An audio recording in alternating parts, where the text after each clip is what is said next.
How did you get to cannabis in Colorado? Well, to summarize a long story, I knew from a very early age that I wanted to be an entrepreneur. And the real catalyst for that was in middle school, we had an entrepreneur competition for the whole district. And my team won that whole thing. So I was like, oh, this entrepreneur, I remember getting a $100 bill in middle school. I was like, oh my God. I thought I was so rich because we did that thing. And it was a simple concept. I don't know if all our listeners remember Blockbuster, Hollywood Video. You used to rent the video games. And we would go to these arcades as a kid, and they never had the new video games that you could rent on the home consoles. So what we did was we brought TVs, and I remember my mom was like, "Y'all are crazy," my friends and I we were putting like 2 TVs in the back in our whatever we were playing, probably like GameCube or N64 games and stuff. And we took them to the mall, and we had a little arcade with all the new games that you could go rent, and people loved it. So we won that, and from a very young age, I was like, all right, I'm going to be an entrepreneur, and I had parents that were entrepreneurs. So I went to college with that same mentality. I was like, I'm going to get the highest paying job that I can so I can work a couple years and then start my own thing. So that's why I went into oil and gas. And I was fortunate to get some high paying jobs out of college, really busted my ass there, worked really well, and I was able to switch to a company that had a Denver office after about working for that first company for a year.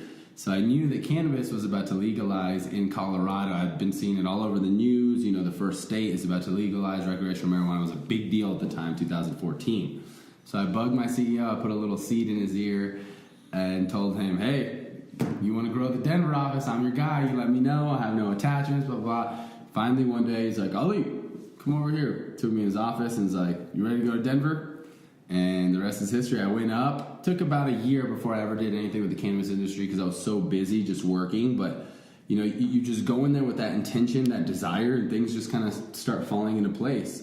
So a buddy of mine calls me up. It's like, hey, I saw you're in Denver. Here you're a business guy. Would love your opinion on this product. And essentially he told me that it was a way to dab without the torch, to consume cannabis concentrates without the torch. We can talk about what all that is another time. But we started there, and the rest is history.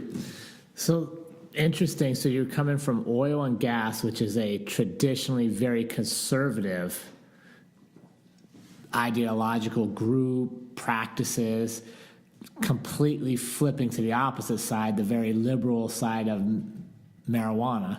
Mm-hmm. What feedback did you get? What kind of opinions were people offering you as you were making that switch? And how did you filter which ones you wanted to listen to and which ones you tuned out?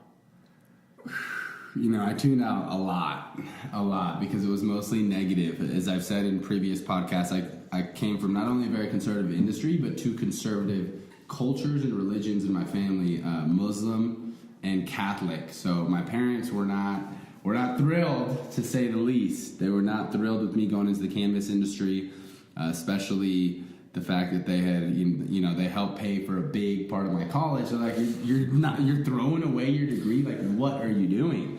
And they knew that I had saved up quite a bit of money, and I told them, I'm living on my savings. I depleted my savings, and I worked hard to save, and went about 7 months no income. So, when I'm telling my parents this a couple months in, they're like, no, what are you doing? And most people, actually, I didn't get too much feedback from people in oil and gas because I was so scared to tell them what I was doing. Because I already knew, most of the people that I dealt with were 50 plus oil and gas white men from Texas that didn't, I've never even heard them talk about cannabis or marijuana. So a large majority of the feedback was negative, but I was so fixed on the idea that I wanted to go into the cannabis industry and be successful, and that the opportunities were incredible, because this is the start of a multi-billion dollar industry.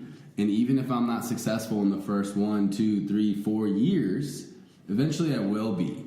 And it's just such a huge opportunity. And for me, the goodness aspect of it was I knew that it wasn't only about people getting stoned and people getting high, that it was truly helping a lot of people. In that first year, I attended a few events, and I was like, holy shit, cannabis is saving people's lives. I remember I went to an event called Grow for Vets, and it talked about the opioid crisis, and it's really similar to some of the statistics you talk about, about how more policemen take their lives.